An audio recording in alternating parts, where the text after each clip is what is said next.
दोस्तों, स्वागत है आपका हमारी खौफनाक कहानियों की दुनिया में, जहां हर कोने में छिपा है डर और हर साए के पीछे है एक भयानक राज। आज हम आपको एक ऐसी कहानी सुनाने जा रहे हैं जो आपके रोंगटे खड़े कर देगी। ये कहानी है उन अनकही घटनाओं की जो हमारे आसपास घटती हैं, लेकिन जिन्हें जानने का साहस बहुत कम लोग कर पाते हैं। तो चलिए डर के इस सफर पर निकलते हैं और सुनते हैं आज की भूतिया कहानी। दोस्तों, वीडियो शुरू करने से पहले मेरी छोटी सी रिक्वेस्ट है कि अगर आप चैनल पर नए हैं या अभी तक आपने सब्सक्राइब नहीं किया है तो कर ले, ताकि आने वाली वीडियो की नोटिफिकेशन आपको सबसे पहले मिले। तो चलिए दोस्तों, बिना वक्त बर्बाद किए कहानी शुरू करते हैं। गांव के किनारे बसा वह तालाब बरसों से अपनी एक अलग ही कहानी समेटे हुए था। दिन में वह तालाब शांत और सुरमय दिखता था, लेकिन रात होते ही वहां का माहौल बदल जाता। पुराने लोग कहते थे कि तालाब के पास जाना तो दूर, उसकी तरफ देखना भी मौत को बुलावा देना था। कहानी शुरू होती है विजय से, जो एक जिज्ञासु लड़का था। विजय को गांव की प्राचीन कहानियों में खास दिलचस्पी थी। वह हमेशा सुनी सुनाई बातों पर सवाल उठाता था और उन्हें साबित करने की कोशिश करता था कि भूत प्रेत जैसी कोई चीज नहीं होती। उसकी यही जिज्ञासा उसे उस तालाब के पास खींच लाई। गांव में यह प्रचलित था कि उस तालाब में एक प्रेत रहता है जो रात में लोगों को अपनी ओर बुलाता है और फिर उन्हें अपने साथ ले जाता है। विजय के मन में यह ठान चुका था कि वह इन अफवाहों की सच्चाई का पता लगाएगा। एक रात वह अपने दोस्तों के साथ तालाब की तरफ चल पड़ा। गांव के लोग उसे रोकने की कोशिश कर रहे थे, लेकिन उसकी हिम्मत और जिज्ञासा उसे रोकने नहीं दे रही थी। तालाब के पास पहुंचते ही विजय ने देखा कि चारों ओर सन्नाटा पसरा हुआ था। चांदनी रात में तालाब का पानी काला और गहरा लग रहा था। विजय के दोस्तों को डर सताने लगा था, लेकिन विजय ने अपनी हिम्मत बनाए रखी। तभी अचानक हवा का एक ठंडा झोंका आया और पानी में हलचल होने लगी। विजय ने तालाब की ओर देखा और उसे ऐसा लगा जैसे किसी ने पानी के नीचे से उसे घूरा हो। यह सब मेरी कल्पना है, विजय ने खुद से कहा। लेकिन तभी उसने एक अजीब सी आवाज सुनी, जैसे कोई उसके नाम से पुकार रहा हो। उसकी सांसें थम गईं। विजय ने पहली रात की घटना को महज एक भ्रम समझा। वह इस बात को मानने को तैयार नहीं था कि तालाब में कुछ अजीब था। लेकिन अगले ही दिन जब वह गांव में घूम रहा था, उसे एक बूढ़े व्यक्ति ने रोका। वह व्यक्ति गांव का पुराना निवासी था और तालाब से जुड़ी कहानियों का गवाह भी। उसने विजय से कहा, तूने जो तालाब में देखा वो कोई भ्रम नहीं था। वहां सच में एक प्रेत है जो रात में जीवित हो उठता है। वो तेरे जैसे जिज्ञासु लोगों की जान लेता है। विजय ने इस बात को मजाक में लिया, लेकिन उसकी रातों की नींद उड़ी हुई थी।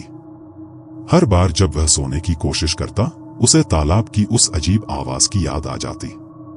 आखिरकार उसने फिर से तालाब पर जाने का निश्चय किया। तीसरी रात को विजय ने अकेले तालाब पर जाने की ठानी। इस बार उसने अपने दोस्तों को साथ नहीं लिया।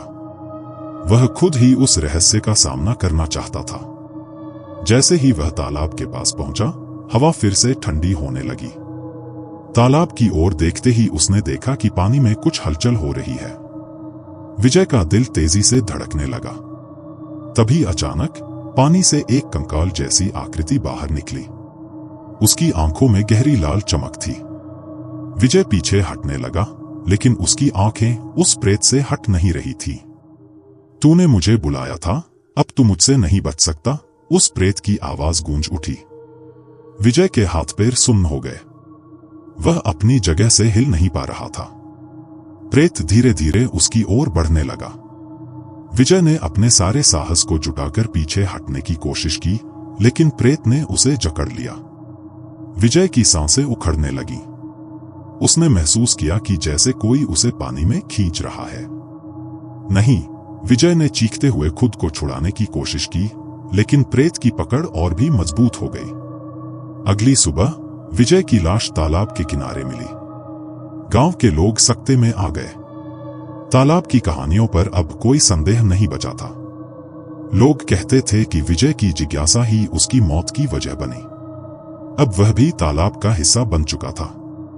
विजय की मौत के बाद तालाब के पास जाना पूरी तरह से बंद हो गया। लोग कहते हैं कि रात में अब वहां सिर्फ तालाब का प्रेत नहीं, बल्कि विजय की आत्मा भी भटकती है। जो भी उस तालाब के करीब जाता है, उसे दोनों आत्माओं का सामना करना पड़ता है। विजय ने जो सच्चाई खोजने की कोशिश की थी, अब वह गांव के हर व्यक्ति के लिए एक खौफनाक सच बन चुकी थी। विजय की मौत के बाद गांव में एक डरावना सन्नाटा छा गया। कोई भी उस तालाब की तरफ जाने की हिम्मत नहीं करता था। गांव के बड़े बुजुर्गों ने सख्त हिदायत दी थी कि तालाब के पास कोई नहीं जाएगा, खासकर रात के वक्त तो उस इलाके में कदम रखने का सवाल ही नहीं उठता था। लोग कहते थे कि तालाब में अब विजय की आत्मा भी भटक रही है, जो औरों को भी अपने साथ खींचने की कोशिश करती है।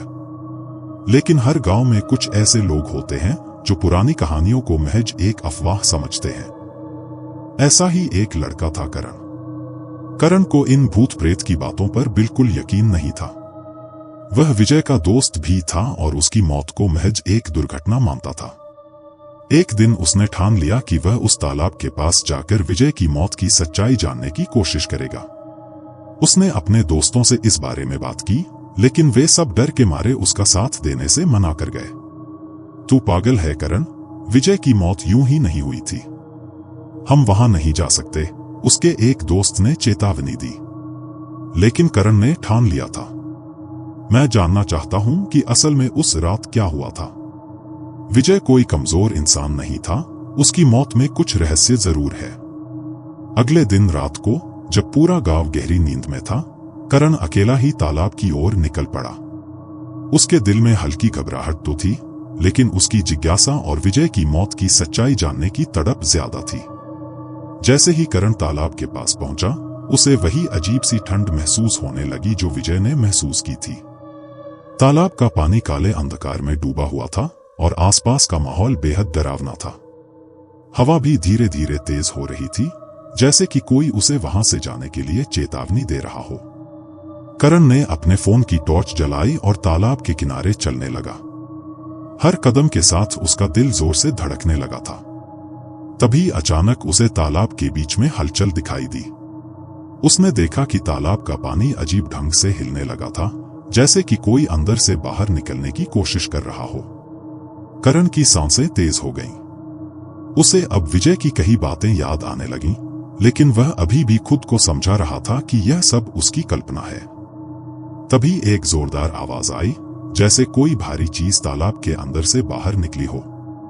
करण ने टॉर्च उस दिशा में घुमाई और जो उसने देखा, उससे उसकी रीढ़ की हड्डी में ठंडक दौड़ गई। तालाब से एक भयानक आकृति उभर रही थी। उसकी आंखों में लाल चमक थी और उसकी चमड़ी सड़ी गली लग रही थी। वह आकृति धीरे धीरे पानी से बाहर आ रही थी और उसकी आंखें सीधी करण पर टिकी थी। तूने मुझे बुलाया है, अब तुझे भी मेरे साथ चलना होगा, उस प्रेत ने गर्जना की। करण का शरीर डर से कांपने लगा। वह भागने की कोशिश करने लगा, लेकिन उसके पैर जैसे जमीन से चिपक गए थे। मुझे माफ कर दो, करण ने चीखते हुए कहा। लेकिन वह प्रेत उसकी ओर बढ़ता ही चला गया। अगले दिन सुबह गांव में एक और दुखद खबर फैली। करण की लाश तालाब के पास पाई गई। उसके चेहरे पर डर और खौफ के भाव जमे हुए थे। उसकी आंखें खुली हुई थीं, जैसे उसने कुछ ऐसा देखा हो जिसे देखकर उसकी आत्मा भी कांप गई हो। गांव के लोग अब पूरी तरह से यकीन कर चुके थे कि तालाब का प्रेत सिर्फ एक कहानी नहीं, बल्कि एक सच्चाई थी। अब तालाब के पास जाने की हिम्मत कोई भी नहीं करता था। विजय और करण की मौतों ने गांव के लोगों के दिलों में खौफ पैदा कर दिया था। कोई भी उस तालाब के आसपास भटकने की सोच भी नहीं सकता था। लोग कहते थे कि अब तालाब में सिर्फ एक प्रेत नहीं, बल्कि दो भटकती आत्माएं हैं, विजय और करण।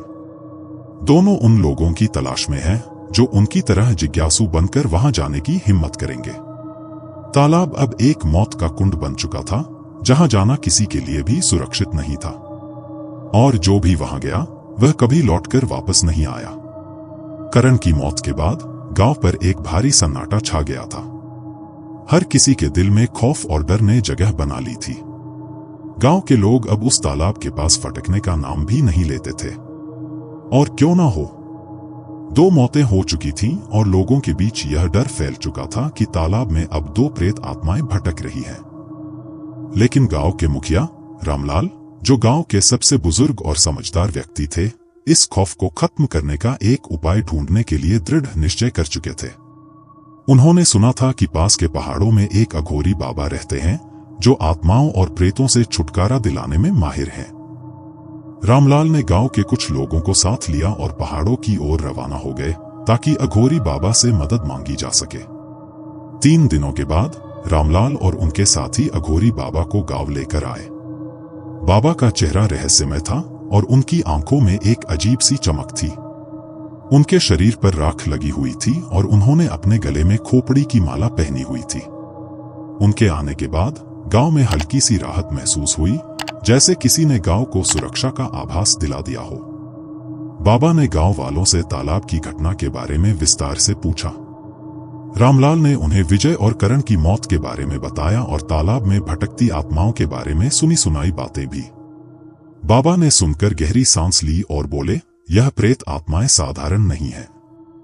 यहां किसी पुराने काले जादू का प्रभाव है।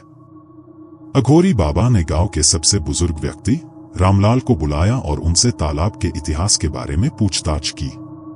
रामलाल ने बताया कि यह तालाब बहुत पुराना था और इसके पास कभी एक साधु का आश्रम हुआ करता था। उस साधु का नाम भीमगिरी था और लोग उसे एक बहुत शक्तिशाली तांत्रिक मानते थे। कहते हैं कि भीमगिरी ने अपनी शक्ति बढ़ाने के लिए कई घातक तांत्रिक साधनाएं की थी। उसे अमरता की लालसा थी, लेकिन उसके गलत प्रयोग के कारण वह अपनी साधनाओं में असफल हो गया। भीमगिरी की मृत्यु के बाद उसकी आत्मा तालाब में कैद हो गई थी और तब से ही यह तालाब एक भूतिया स्थान बन गया था। विजय और करण की मौतें भी इसी प्रेत के प्रकोप का हिस्सा थी। बाबा ने समझ लिया कि इस तालाब में जो आत्माएं हैं वे भीमगिरी की साधनाओं के कारण फंसी हुई हैं। विजय और करण की आत्माएं भी अब उस तालाब में भटक रही थी। बाबा ने गांव वालों को समझाया कि इस प्रेत से मुक्ति पाने के लिए एक विशेष तांत्रिक अनुष्ठान करना होगा। यह अनुष्ठान बेहद खतरनाक था, लेकिन बाबा की शक्ति और साधना के बल पर इसे सफल बनाया जा सकता था। गांव वालों ने बाबा पर भरोसा किया और तालाब के पास एक विशेष मंडल तैयार करने लगे। अनुष्ठान की रात आई। अघोरी बाबा ने अपने तांत्रिक साधनों के साथ तालाब के पास बैठकर अनुष्ठान शुरू किया। उन्होंने मंत्रों का जाप किया और एक विशेष यज्ञ की तैयारी की। बाबा ने गांव वालों से कहा कि अनुष्ठान के दौरान किसी भी हालत में कोई भी तालाब के पास न आए, क्योंकि यह बहुत खतरनाक हो सकता था। जैसे ही अनुष्ठान शुरू हुआ, तालाब का पानी तेजी से हिलने लगा। गांव वाले दूर से सब कुछ देख रहे थे और उनके दिल में डर बढ़ता जा रहा था। तभी अचानक तालाब के बीच से वही भयानक आकृति उभर कर आई। वह भीमगिरी की आत्मा थी, जो अब और भी ज्यादा शक्तिशाली लग रही थी। भीमगिरी की आत्मा गुस्से में गरजते हुए बोली, तू कौन है जो मेरी शांति को भंग करने आया है? बाबा ने जवाब दिया, मैं तेरा अंत करने आया हूं, तेरा समय पूरा हो चुका है। भीमगिरी ने बाबा पर हमला करने की कोशिश की, लेकिन बाबा ने अपने मंत्रों और तांत्रिक शक्ति से उसकी हर चाल को नाकाम कर दिया। बाबा ने मंत्रों का जाप और तेज कर दिया और अपनी तंत्रिक शक्ति से भीमगिरी की आत्मा को कमजोर करने लगा। आखिरकार बाबा ने एक विशेष मंत्र का जाप किया और उसे तालाब के भीतर खींच लिया। जैसे ही वह मंत्र खत्म हुआ, तालाब के पानी में एक जोरदार आवाज हुई और भीमगिरी की आत्मा जल के भीतर विलीन हो गई। विजय और करण की आत्माएं भी उस प्रेत से मुक्त हो गईं और स्वर्ग में चली गईं। भीमगिरी की आत्मा के अंत के बाद तालाब का सारा प्रकोप खत्म हो गया। अब गांव वाले चैन की सांस ले सकते थे। बाबा ने गांव वालों से कहा, अब यह तालाब फिर से सुरक्षित है, लेकिन इसे हमेशा पवित्र समझकर इसकी देखभाल करना। गांव में फिर से शांति लौट आई। गांव वाले बाबा के आभारी थे और उन्होंने बाबा के लिए एक विशेष मंदिर का निर्माण किया ताकि उनके गांव की सुरक्षा हमेशा बनी रहे। अघोरी बाबा ने अंत में कहा, भूत प्रेत, तंत्र मंत्र कोई मिथक नहीं है। यह सब हमारे आसपास ही मौजूद हैं, लेकिन सही ज्ञान और शक्ति से इन्हें नियंत्रित किया जा सकता है। बस मन में भय नहीं, बल्कि साहस रखना चाहिए। गांव में अब कोई डर नहीं था और तालाब भी अब फिर से एक साधारण तालाब बन गया था। लेकिन लोग इस कहानी को कभी नहीं भूले और हर पीढ़ी को बताया गया कि कैसे अघोरी बाबा ने गांव को उस प्रेत के प्रकोप से बचाया था। अघोरी बाबा के तांत्रिक अनुष्ठान और भीमगिरी की आत्मा के अंत के बाद गांव में सब कुछ सामान्य होने लगा। लेकिन इस घटना ने गांव के लोगों के दिलों और दिमागों में गहरे निशान छोड़ दिए थे। तालाब अब सुरक्षित था, लेकिन गांव के बड़े बुजुर्गों ने फैसला किया कि उसे सम्मान और पवित्रता के साथ संभालना होगा। कोई भी उस तालाब के पास बेवजह नहीं जाता था और गांव के लोग हर साल वहां एक विशेष पूजा का आयोजन करने लगे ताकि उस जगह की पवित्रता बरकरार रहे। रामलाल, जो गांव के मुखिया थे, ने बाबा के साथ लंबी चर्चा की। उन्होंने बाबा से पूछा, बाबा, यह प्रेत किस तरह से इतने वर्षों तक यहाँ भटकता रहा और विजय और करण की मौत क्यों हुई? बाबा ने गहरी सांस लेते हुए कहा, भीमगिरी की आत्मा शक्ति के लिए तड़प रही थी। उसकी अधूरी साधनाओं के कारण वह इस दुनिया से मुक्त नहीं हो पाया था, और जब कोई कमजोर आत्मा या व्यक्ति उसके पास आता था तो वह उन पर हावी हो जाता था। विजय और करण की मौतें इसी कारण हुई। बाबा ने समझाया कि यह दुनिया सिर्फ भौतिक नहीं है, आत्माओं और अदृश्य शक्तियों का भी एक अलग संसार है जिसे समझना आसान नहीं है। लेकिन डर मत पालो, आत्माएं तब तक हानिकारक नहीं होती जब तक हम उन्हें गलत तरीके से उकसाते या डरते हैं। यह सुनकर गांव वालों के दिल में हिम्मत बढ़ी और वे धीरे धीरे अपने पुराने जीवन में लौटने लगे। कुछ दिनों बाद अघोरी बाबा ने गांव छोड़ने का निर्णय किया।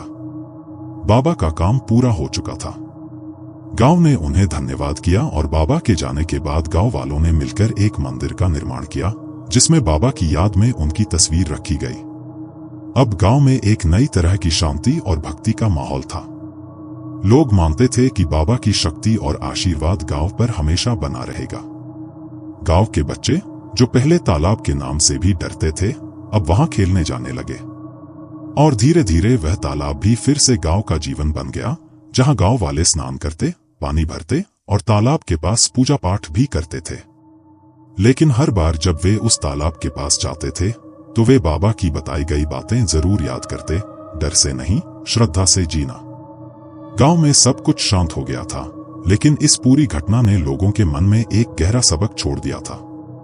यह सिर्फ प्रेतों की कहानी नहीं थी, बल्कि एक ऐसी सच्चाई थी जो यह बताती थी कि हमारी दुनिया से परे भी कुछ शक्तियां मौजूद होती हैं। चाहे वह डर हो या आत्मा, अगर हम सही तरीके से उसका सामना करें और अपने भीतर साहस रखें तो हम किसी भी विपत्ति से जीत सकते हैं।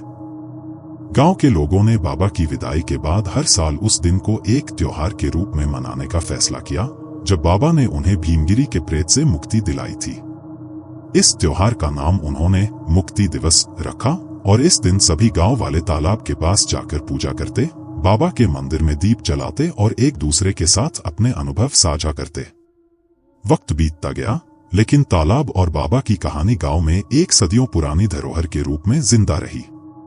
गांव के बुजुर्ग अपने बच्चों और पोते पोतियों को इस कहानी के बारे में सुनाते रहते, ताकि आने वाली पीढ़ियां इस बात को न भूलें कि किसी भी भय का सामना करने के लिए साहस सबसे बड़ा हथियार है।